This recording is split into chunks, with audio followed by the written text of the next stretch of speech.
Good morning students. ये question हम लोगों ने पहले शुरू किया था, अभी आधा अधूरा हो गया था, अभी पूरा नहीं हुआ है। जो क्वेश्चन था उसमें एक three hinged semi circular arch था और जिसका रेडियस जो है वो कैपिटल आर था और उसमें मैक्सिमम बेंडिंग मोमेंट निकालने के लिए बोला गया था, जिसमें से हम लोगों ने वर्टिकल रिएक्शंस फाइंड आउट कर लिए थे ए और बी दोनों जगह पर, जो कि थे डब्ल्यू आर, और हॉरिजॉन्टल रिएक्शन फाइंड आउट कर लिए थे जो कि थे WR/2। और अब हमें मैक्सिमम बेंडिंग मोमेंट जो है वो कैलकुलेट करना है। और मैक्सिमम बेंडिंग मोमेंट कैलकुलेट करने के लिए पहले तो हमें लोकेशन पता होना चाहिए कि मैक्सिमम बेंडिंग मोमेंट होगा कहाँ पर।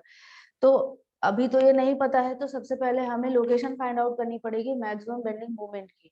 अब वो जो लोकेशन होगी उसके लिए हमें क्या करना पड़ेगा, m का वैल्यू निकालना पड़ेगा। तो m का वैल्यू हमने देखिए एक सेक्शन लिया हुआ है, ये x डिस्टेंस पर, a से x डिस्टेंस पर एक सेक्शन लिया हुआ है और इस सेक्शन पर हम लोग मोमेंट का वैल्यू फाइंड आउट करेंगे, जो कि जस्ट एक इक्वेशन होगा। ठीक है, तो हम लिख रहे हैं mx इक्वल टू, देखिए ये सेक्शन, इस सेक्शन पे इधर साइड पे ध्यान दीजिए, इधर साइड पूरा भूल जाइए। जब इस सेक्शन पे इस जगह पर हम लोग ध्यान देंगे तो क्या हो जाएगा, WR इंटू एक्स। ये हम अगेन क्लॉकवाइज को पॉजिटिव ले रहे हैं, ऐसा कोई जरूरी नहीं है, आप दूसरा भी ले सकते हैं। W R into x. अच्छा, ये तो क्लॉकवाइज था, हमने ले लिया पॉजिटिव। अभी दूसरा देखिए, horizontal thrust. Horizontal thrust anti clockwise create करेगा, जब एंटी क्लॉकवाइज क्रिएट करेगा तो minus WR multiplied by y हो जाएगा, इसमें y/2। ठीक है, अब देखिए लोडिंग की वजह से, इस लोडिंग की वजह से भी एंटी क्लॉकवाइज क्रिएट होगा, तो एंटी क्लॉकवाइज की वजह से क्या हो जाएगा, ये स्मॉल w इंटेंसिटी का लोडिंग था। ठीक है, तो minus W into x by 2, ये हो जाएगा, या x² by 2 भी कह सकते हैं। ठीक है, अभी देखिए अब क्या है कि mx का वैल्यू तो हमें पता चल गया है, लेकिन हम इसे और सिंप्लीफाई कर सकते हैं। हमारे पास x और y का वैल्यू है, तो देखिए x का वैल्यू क्या हो जाएगा, अगर यहाँ से यहाँ तक r है तो ये पार्ट यहाँ से लेकर यहाँ तक, मैं आइडेंटिफाई कर देती हूँ, यहाँ से लेकर यहाँ तक हो जाएगा क्या, r cos थीटा। तो ये बचा हुआ x हो जाएगा r minus r cos theta, तो यानी x इक्वल टू है r minus r cos theta. इसी तरह y है r साइन थीटा। ठीक है, तो अब हमें ये वैल्यूज जो है वो जस्ट रख देनी है। तो mx इक्वल टू, mx ऐसा नहीं है m मल्टीप्लाई बाई x नहीं है, x डिस्टेंस पर मोमेंट, इसलिए मैंने उसे mx लिखा है, वो ऐसे नीचे जाएगा जो कि लिखना इसमें पॉसिबल नहीं हो रहा है। ठीक है, तो mx इक्वल टू क्या हो जाएगा, x का वैल्यू रख देंगे तो हो जाएगा w इंटू आर, और एक और r हो जाएगा r minus r cos theta, तो हम लोग r कॉमन ले रहे हैं, तो ब्रैकेट के अंदर रहेगा 1 माइनस कॉस थीटा, मैं लिख दूंगी थीटा बाद में। ठीक है, ये हो गया w into r into x minus W into r. Y की जगह हो जाएगा, आर साइन थीटा, y की जगह हो जाएगा दिस, और थीटा के लिए जगह छोड़ देते हैं, divide by 2 minus WX² by 2, WX² by 2। ये एक इक्वेशन हो जाएगा, वैल्यूज लिख देते हैं यहाँ पर हम, ये हो जाएगा थीटा, यहाँ पे हो जाएगा थीटा, और ये हो जाएगा WX² by 2। अब हम इसको एक्सपेंड कर दें चाहे तो, या जैसा हमारा मन हो। अच्छा, x यहाँ पर भी, x की जगह वैल्यू रख देंगे तो यहाँ पर भी हो जाएगा क्या, इसको भी रख देते हैं, x की जगह यहाँ पे भी वैल्यू रखेंगे तो यहाँ पे हो जाएगा r² ब्रैकेट में 1 माइनस कॉस थीटा का होल स्क्वायर। ठीक है, तो अब mx इक्वल टू पूरा जब हमने लिख दिया तो ये 1 माइनस कॉस थीटा, मतलब कॉस थीटा के टर्म्स में या थीटा के टर्म्स में बोलें तो हमारे पास इक्वेशन जो है वो हो जाएगी। तो अब हम इसे थोड़ा सा सिंप्लीफाई करेंगे क्योंकि हमें बाद में इसको डिफरेंशिएट करना है विद रिस्पेक्ट टू थीटा और उसको इक्वल टू 0 के बराबर रखना है। तो अब हम लोग थोड़ा सा इसको एक्सपेंड करते हैं। तो यहाँ पे हो जाएगा कि ये थोड़ा सा टीडीएस प्रोसेस है लेकिन आपको समझ में आएगा। अगर आप लोग खुद भी कर रहे हैं तो करिए तो आपको ज्यादा समझ में आएगा। तो इधर हो जाएगा डब्ल्यू आर स्क्वायर, यहाँ पे स्क्वायर लगेगा, मैं इसको जगह छोड़ रही हूँ, 1 माइनस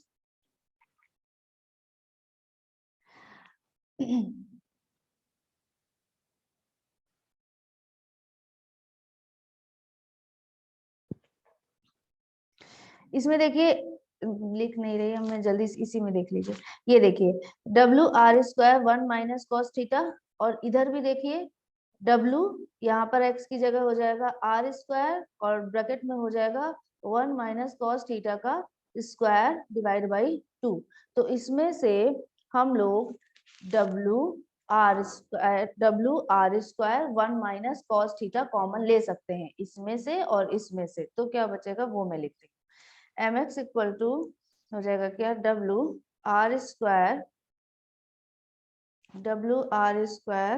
1 माइनस कॉस थीटा, ये हमने कॉमन ले लिया, और अंदर बचा क्या, ये तो पूरा का पूरा कॉमन चला गया तो यहाँ पे बच जाएगा क्या, यहाँ पे हो जाएगा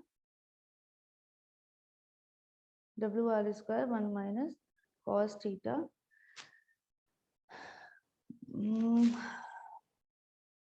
बाई 2 कॉमन लेना, वो लिखने में प्रॉब्लम हो रहा है। ठीक है, हम इसको लिख देते हैं ऐसे, ऐसे से सही होगा। M x equal to W are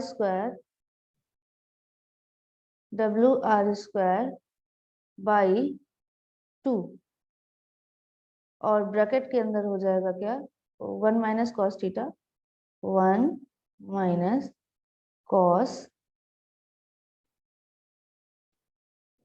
theta, bracket close. हमने ये कॉमन लिया है इसमें से और इसमें से, तो इसके अंदर बचा क्या, यहाँ पे देखिए ये पूरा W r square 1 minus cos theta by 2 है तो यहाँ पे बच गया 2, और इधर देखिए डब्ल्यू बाई 2 एक्स स्क्वायर मतलब r square 1 minus cos theta, तो बचेगा क्या, माइनस 1 माइनस कॉस थीटा। तो 1 माइनस कॉस थीटा हम ओपन कर दे रहे हैं, 1 प्लस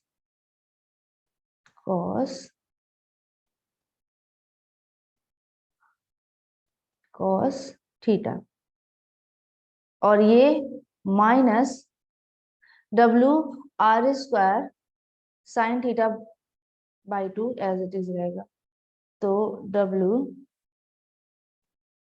आर स्क्वायर बाई 2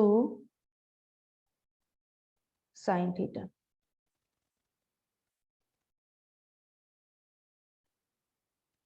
हम जस्ट इसे बस सिंप्लीफाई कर रहे हैं। अब देखिए यहाँ पे क्या बचेगा, ये बचेगा 1 प्लस कॉस थीटा। अब इसमें और इसमें हम लोग कॉमन ले लेंगे क्या, यहाँ पे देखिए 1 प्लस कॉस थीटा बचेगा, यहाँ पे है 1 minus cos theta, 1 plus cos theta 1 minus cos theta हो जाएगा क्या, 1 माइनस कॉस स्क्वायर थीटा, और आपको पता है sine square theta plus cos square theta equal to 1 होता है, तो 1 minus cos square theta equal to हो जाएगा क्या, साइन स्क्वायर थीटा। मतलब यहाँ पे हो जाएगा W r square by 2 sign square theta minus W r square by 2 sine theta. तो एम एक्स इक्वल टू हो जाएगा, एम एक्स इक्वल टू हो जाएगा क्या, W r square by 2 sine theta हम कॉमन ले लेंगे, डब्ल्यू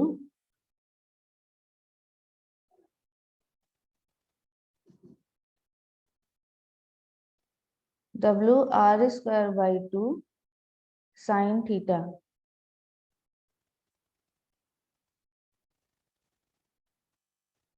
साइन थीटा हम कॉमन ले लेंगे, तो हमारे पास ब्रैकेट में बचेगा साइन थीटा -1, या हम सीधे सीधे WR²/2 ही रखते हैं, क्योंकि हमें बाद में डिफरेंशिएट करना है और हमें इजी रहेगा। साइन स्क्वायर थीटा इधर है, sine square theta minus sine theta, हमें mx इक्वल टू मिल गया है।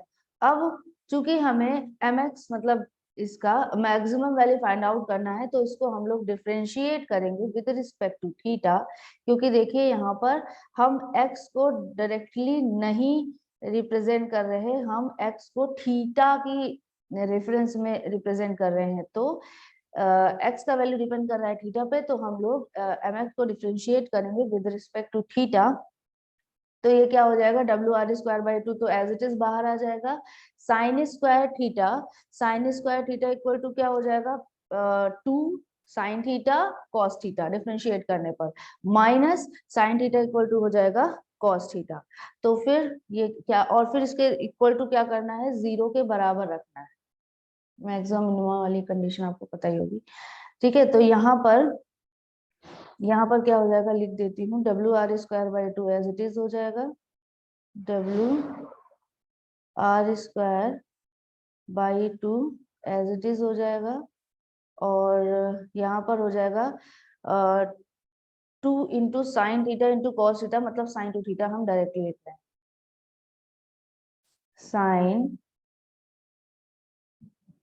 Sign 2 theta minus cos theta is equal to 0। तो इससे क्या हो जाएगा, जब हम लोग इसको इक्वल टू 0 करेंगे तो WR²/2 एक इक्वेशन मिलेगा इक्वल टू 0, जो कि पॉसिबल नहीं है, ना ही W 0 है ना ही R 0 है, ठीक है। तो बचेगा क्या, sine 2 theta minus cos theta is equal to 0, sine 2 theta minus cos theta is equal to 0। तो sine theta equal to cos theta, या फिर साइन 2 थीटा को हम लोग 2 into cos theta into sine theta लिख सकते हैं। तो फिर यहाँ से हम लोग फिर से कॉस थीटा कॉमन ले लेंगे, और हमारे पास बचेगा क्या, कॉस थीटा कॉमन ले लिया, और हमारे पास अंदर बचा, इसको हमने 0 की साइड भेज दिया है, ठीक है। तो यहाँ पे बचेगा 2 sine theta -1, 2 sine theta -1 equal to 0। तो पहला इक्वेशन जो हमें मिला वो क्या मिला, cos theta equal to 0, cos theta equal to 0। जब कॉस थीटा इक्वल टू 0 करेंगे तो कॉस में किस थीटा का मान 0 होता है, 90 डिग्री का मान 0 होता है। तो थीटा इक्वल टू हो गया 90 डिग्री, एक हमें वैल्यू मिला क्या, थीटा इक्वल टू 90 डिग्री। मतलब कि ये मैक्सिमा भी हो सकता है, मिनिमा भी हो सकता है, आपको पता है। तो एक वैल्यू हमें मिला थीटा इक्वल टू 90 डिग्री, और दूसरा वैल्यू हमें क्या मिलेगा, ये 2 साइन थीटा -1 इक्वल टू 0, मतलब साइन थीटा इक्वल टू 1/2। अब साइन थीटा में किस थीटा का मान 1/2 होता है, तो 30 डिग्री का मान 1/2 होता है। तो फिर थीटा इक्वल टू आ गया 30 डिग्री, यानी दूसरा जो हमें थीटा मिला वो मिला क्या हमें 30 डिग्री। अब हमें इन दोनों को चेक करना है, इनमें से एक मैक्सिमम होगा और एक जो है वो मिनिमम होगा। तो हम ये सब कुछ हटा रहे हैं,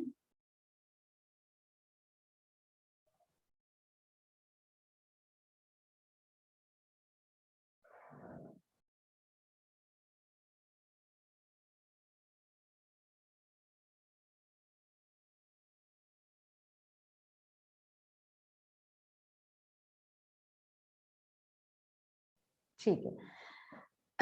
बट जो हमने हटाया इसका जरूरत हमें पड़ेगा। अब देखिए थीटा इक्वल टू 90 डिग्री, ये थीटा इक्वल टू 90 डिग्री मतलब ये क्राउन पार्ट, ये सी पॉइंट की ओर इंडिकेट कर रहा है। तो ये तो पॉसिबल नहीं है, क्योंकि हमें पता है कि सी पर 0 होता है, मतलब डेफिनेटली ये मिनिमा की कंडीशन है। ठीक है, तो बचा क्या दूसरा, थीटा इक्वल टू 30 डिग्री। अब थीटा इक्वल टू 30 डिग्री पे मैक्सिमम बेंडिंग मोमेंट हमें मिलेगा, ये हमें पता चल गया है। तो अभी हमने जो एकदम एक डिलीट कर दिया, उसमें mx इक्वल टू का वैल्यू निकालना है।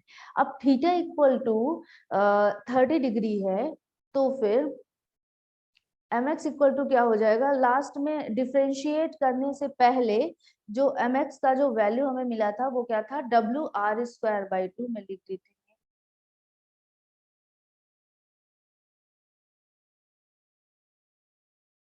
mx equal to WR²/2 sine theta minus sine square theta, वो sorry sine square theta minus sine theta. तो sine square 30 degree, sine square 30 degree minus sine 30 degree.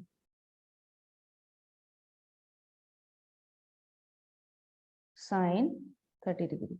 अब sine 30 degree का value रख देते हैं, और ये जो है ये m मैक्स है।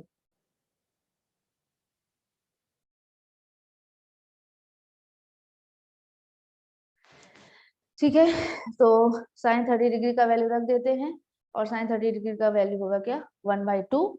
1/2 वैल्यू रख देंगे तो 1/2 का स्क्वायर मतलब 1/4 माइनस 1/2, तो ये वैल्यू आ जाएगी माइनस में, और वैल्यू क्या आ जाएगी, जो हम लोग जब सॉल्व करेंगे तो mx इक्वल टू आ जाएगा क्या, WR²/8, माइनस का WR²/8, माइनस का WR²/8। ये mx नहीं लिखेंगे, इसे हम लोग m मैक्स लिखेंगे, और यही हमारा आंसर है। ठीक है, ये माइनस का WR²/8। और अगर आपसे ये पूछा जाता है कि डिस्टेंस कितनी डिस्टेंस पे होगा, ठीक है, तो आपको थीटा का वैल्यू पता है, तो आप अगर आपसे ए से डिस्टेंस पूछा जाता है तो ए से डिस्टेंस क्या हो जाएगा, x का वैल्यू निकाल देंगे, और x इक्वल टू क्या हो जाएगा, r minus r cos theta.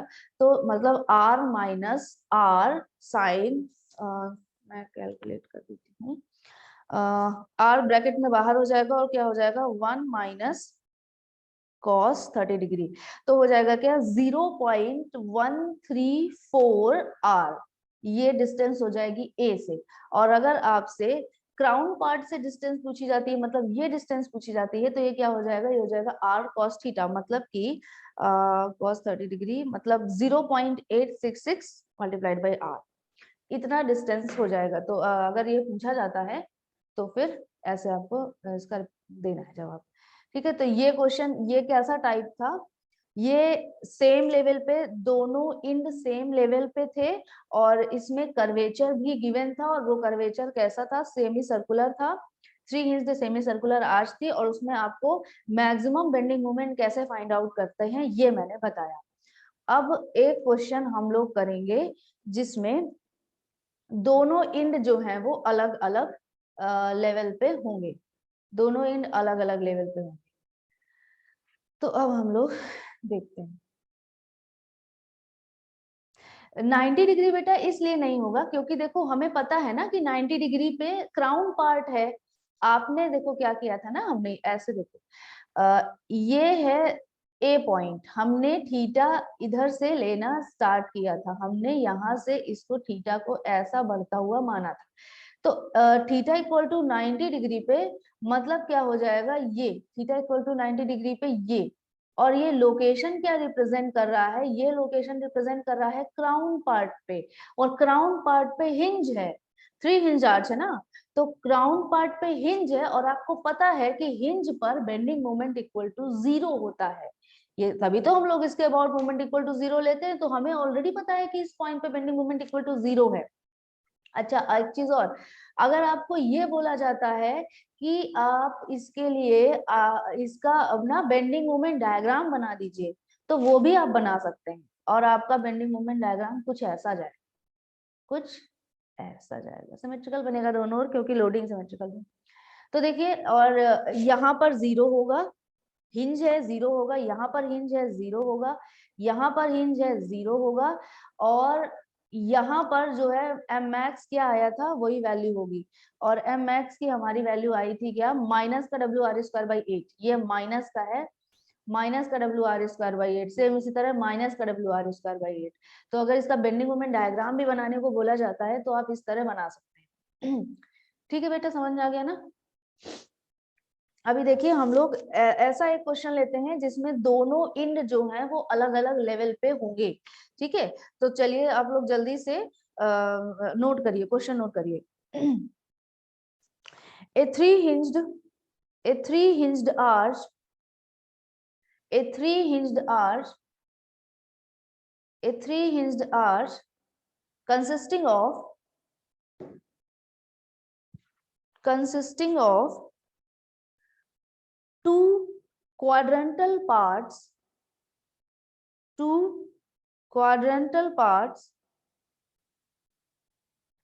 AC, capital में लिखिएगा, AC and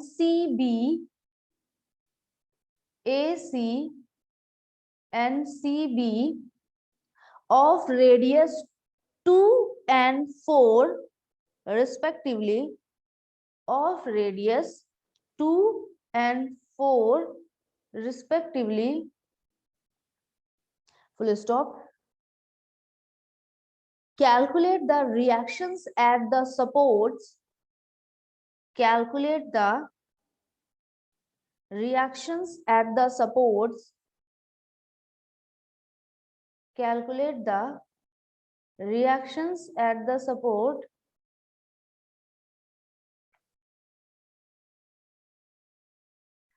and the bending moments under the loads. And the bending moment under the loads. और अब मैं इसका डायग्राम बना देती हूँ क्योंकि इसके साथ डायग्राम भी अटैच है।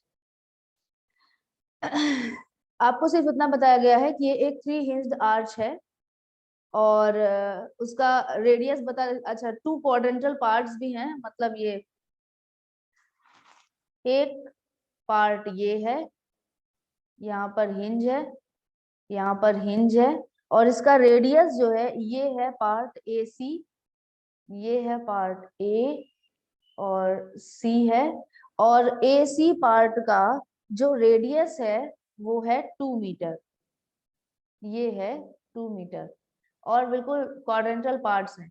दूसरा पार्ट का रेडियस है 4 मीटर, तो ऐसे कहीं जाएगा, और ये होगा यहाँ से यहाँ तक 4 मीटर, और ये जो हिंज है इसको बी नेम दिया गया है, यहाँ से लेकर यहाँ तक भी है 4 मीटर, और यहाँ से लेकर यहाँ तक है 2 मीटर, ऐसा कुछ बोला गया है। ये इसको हम लोग ओ पॉइंट नेम दे रहे हैं, ओ नेम दे रहे हैं। ठीक है, ठीक है।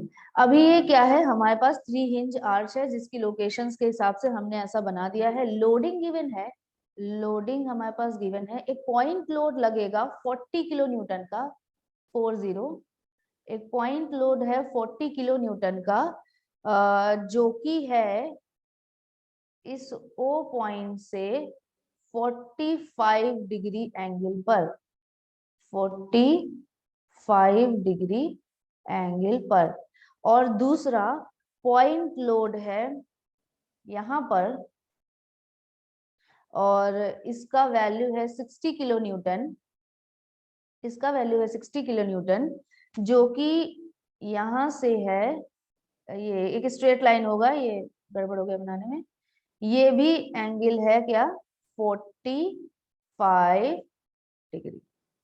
ठीक है, तो देखिए हमें रेडियस गिवन है, हमें एंगल गिवन है, तो हम एक्स और वाई निकाल सकते हैं। ठीक है। तो अब इसमें पूछा क्या गया है कि हमें bending moments under the load calculate करना है, मतलब हमें एक सेक्शन यहाँ पर लेकर बेंडिंग मोमेंट कैलकुलेट करना है और एक सेक्शन हमें यहाँ पर लेकर बेंडिंग मोमेंट कैलकुलेट करना है।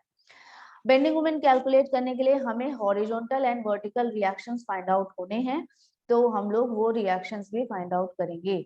ये है हमारा VA, ये है VB, VA एंड VB। तो VA एंड VB और ये है हमारा HA और ये है हमारा HB। लिख देते हैं VA HA VB HB। ठीक है, तो अभी सबसे पहले हम लोग क्या करेंगे, horizontal reactions summation of horizontal forces equal to 0 कर देते हैं। तो चूंकि आपको दिख ही रहा है, ना ही कोई इंक्लाइन फोर्स है और ना ही कोई हॉरिजॉन्टल फोर्स है, तो सीधी बात है कि HA इक्वल टू HB होगा। ये हमें इक्वेशन कहाँ से मिला, हॉरिजॉन्टल रिएक्शन, हॉरिजॉन्टल डायरेक्शन में लगने वाले फोर्सेस जो है वो मतलब इक्वल होंगे, उनका समेशन जो है वो 0 होगा। और लोग ये देखते हैं कि वर्टिकल रिएक्शंस का समेशन देखते हैं। तो देखिए वर्टिकल अपवर्ड लग रहा है VA और इसी डायरेक्शन में लग रहा है VB। VA plus VB equal to क्या हो जाएगा, ये डाउनवर्ड लग रहा है 40 प्लस 60, 40 प्लस 60 इक्वल टू 100। ठीक है, तो ये हो गया वर्टिकल रिएक्शंस। दो चीजें जो हैं वो हमें पता चल गई हैं।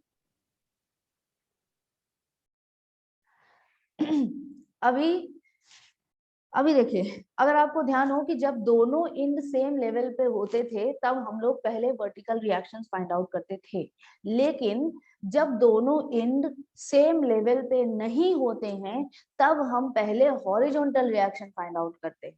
और वो कैसे फाइंड आउट करते हैं वो देखते हैं।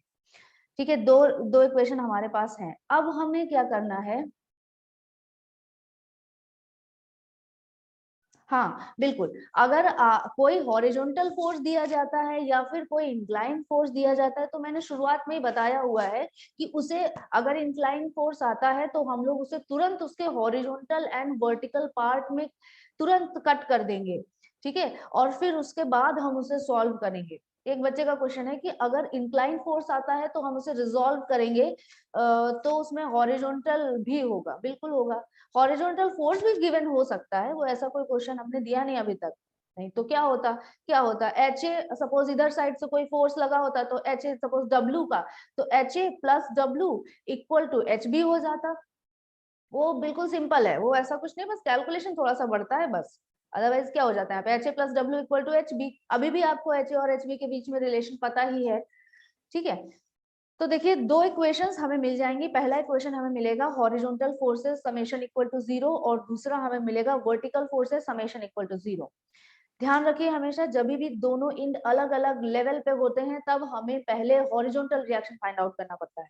और वो कैसे फाइंड आउट होता है, दोनों पार्ट में अबाउट सी के अबाउट मोमेंट इक्वल टू 0 रखना होता है। ठीक है, तो अब हम पहले AC पार्ट में लेंगे और AC पार्ट में C के अबाउट मोमेंट इक्वल टू 0 लेंगे।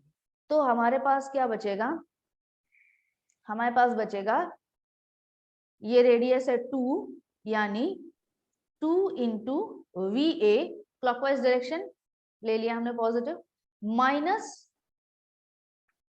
माइनस HA को अब हम H लिख सकते हैं क्योंकि HA और HB बराबर है।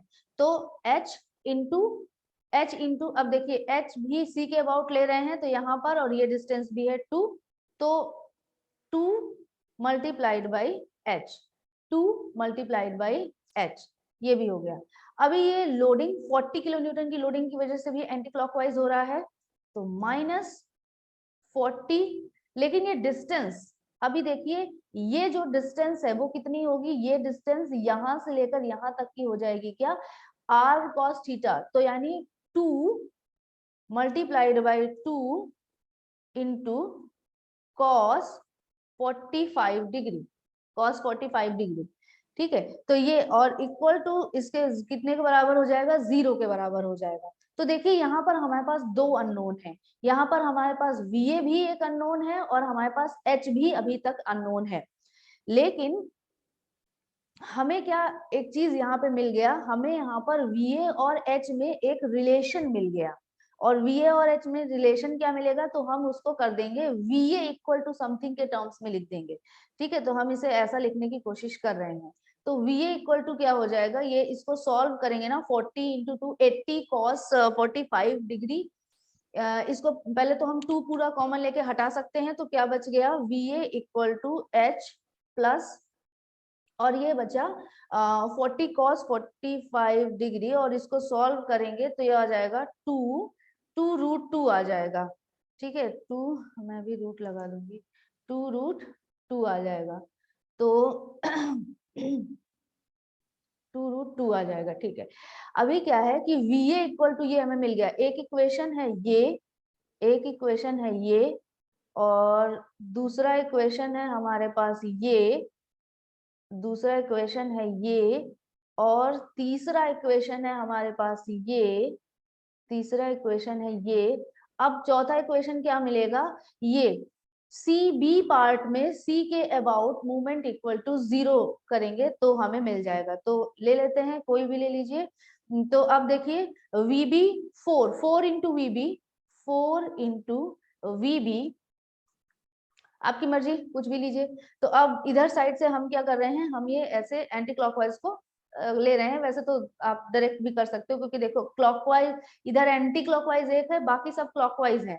तो 4 into VB equal to 4 into HB, 4 into HB यानी H, और प्लस, अब ये डिस्टेंस हमें चाहिए, यहां से लेकर यहां तक का डिस्टेंस चाहिए, वो हो जाएगा 4 cos 45 degree, 4 into cos 45 degree, 4 पूरा कैंसिल कर दीजिए, तो हो जाएगा क्या, VB इक्वल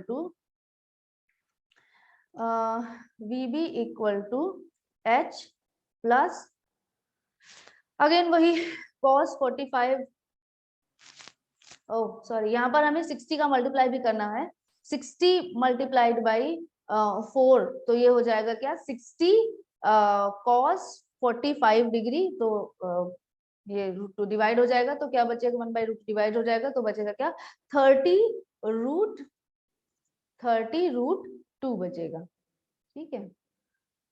यहाँ पे इसको सही कर लीजिएगा, यहाँ पर मल्टीप्लाइड बाई 30 भी होगा, लोडिंग को गलती से मुझसे छूट गया, ठीक है। अभी हमें ये हमें चौथा इक्वेशन मिल गया। और देखिए तीसरे और चौथे रिएक्शन में हो क्या रहा है कि हमने VA को लिखा H के टर्म्स में, और हमने VB को लिखा H के टर्म्स में। और यहाँ पे देखिए VA और VB में हमें रिलेशन पता है इक्वेशन नंबर 2 से।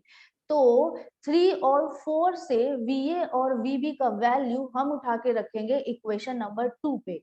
तो हमें क्या मिल जाएगा, रख देते हैं VA प्लस VB, मतलब इन दोनों को समेशन कर देंगे, तो क्या हो जाएगा 2 टाइम्स H प्लस 20√2 प्लस 30√2, हाँ तो हो जाएगा क्या 50√2 हो जाएगा, 50√2 इक्वल टू क्या हो जाएगा 100। और इसको जब हम लोग सॉल्व करेंगे, जब इसको हम लोग सॉल्व करेंगे तो हमें H का वैल्यू मिल जाएगा, और H का वैल्यू हमें मिलेगा कितना, H का वैल्यू हमें मिलेगा क्या, 25 2 माइनस √2, हम ऐसे लिख दे रहे हैं, टाइम बहुत कम बचा है। H इक्वल टू 25 ब्रैकेट में 2, आप चाहें तो इसे सॉल्व कर सकते हैं, मैं नहीं सॉल्व कर रही, 2 माइनस √2, ये इतना किलो न्यूटन। हॉरिजॉन्टल रिएक्शन मिल गया, एक चीज सॉल्व हो गया, हॉरिजॉन्टल रिएक्शन मिल गया। तो अभी देखिए यहाँ से हम लोग VA भी फाइंड आउट कर सकते हैं, और हम लोग VB भी फाइंड आउट कर सकते हैं। तो रखकर VA VB का वैल्यू फाइंड आउट करना है, वो आप लोग करिएगा। आज एक और क्लास हम लोग लेंगे, तो उसका मैं लिंक शेयर कर दूंगी, ठीक है, और वो 1 बजे के बाद ही होगा। अभी देखिए h का वैल्यू हमें पता है, यहाँ पर हम लोग VA का वैल्यू रखेंगे तो ये हो जाएगा क्या, दिस वैल्यू प्लस 20√2 हो जाएगा, यानी VA का वैल्यू हो जाएगा 50 माइनस 5√2। और इसी तरह VB का वैल्यू क्या हो जाएगा, h का वैल्यू इसमें रखेंगे तो हो जाएगा 50 प्लस 5√2। हमें VA पता चल गया, हमें VB पता चल गया और हमें h का वैल्यू भी पता चल गया। नेक्स्ट स्टेप हमारा क्या है, यहाँ पर m का वैल्यू निकालना।